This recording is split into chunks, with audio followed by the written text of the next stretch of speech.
భద్రకాళి మత్ నమో నమో. ఏం యువ నాయకుడు గారు బైరెడ్డి సిద్ధారెడ్డి గారు యువకుల్ని ఎట్లా చెప్పాలా మీరు? అంటే ఫ్యాక్షన్ ప్రోత్సహిస్తున్నారా మీరు? 2 నెలలు జైల్లో పడితే పర్లేదు, ఈ జగన్ దృష్టిలో పడితే మనం వెలిగిపోతాము, అధికారుల కథ సప్త సముద్రాలు దాటిన జగన్ గారు చూసారని ఏమి నువ్వు చేస్తున్నావు? ఇప్పుడు చెరకలపాటి నారాయణ రెడ్డి గారు చూస్తున్నాం, వాళ్ళు ఎంత బాధపడుతున్నారు. 2 కోట్లు పెట్టినా వాళ్ళ బయట వాళ్ళకి యావజీవం పడింది. అసలైన నాయకులు తప్పించుకున్నారు, సూత్రధారులు. ఇది ప్రస్తుత మీరు అమాయకులు, మీరు కూడా నా అభిమానులు. మీరు మీ తల్లిదండ్రులను ప్రేమించండి. ఆ లోక మాతాపిత పార్వతి పరమేశ్వరుని కొల్లండి, వెలుగుతారు, వంశాలు వెలుగుతాయి, అన్నీ వెలుగుతాయి. హిందువైనా, ముస్లిమైనా, క్రైస్తవులైనా నువ్వు అల్లాను మొక్కో, నువ్వు యేసుప్రభుని మొక్కో, శివుని మొక్కో, శివపార్వతుల్ని. అంతేగాని నాయకులను కానీ పట్టుకున్నాడు నాశనం అయిపోతారు. చూడు, వాళ్ళు తినేదే ఉసురు సొమ్ము, రక్తం కూడు.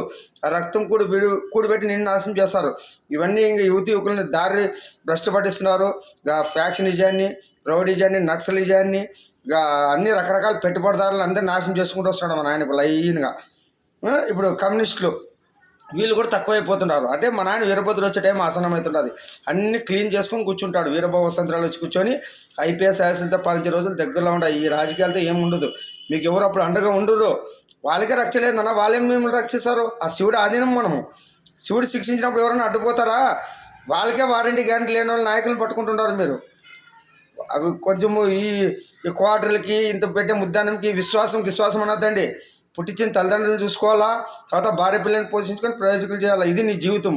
నాయకులకు ఒత్తాస పలకుండా వాళ్ళు ఉడిగాలు చేయడానికి కాదు, ఇంకా మారాలా. కంప్యూటర్ యుగం ఇది. వీరభద్రుడు వచ్చినట్టు నార తీస్తాడు. ఎవరికి వారంటీ గ్యారెంటీ లేని వాళ్ళు మీరేం రక్షిస్తారా వాళ్ళని? మారండి. సిద్ధార్థ రెడ్డి అట్లా యువసేనలు ఏముండవు.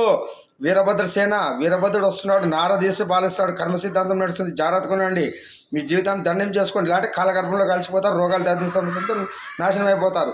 జై భద్రమోహన్ మరి హోం.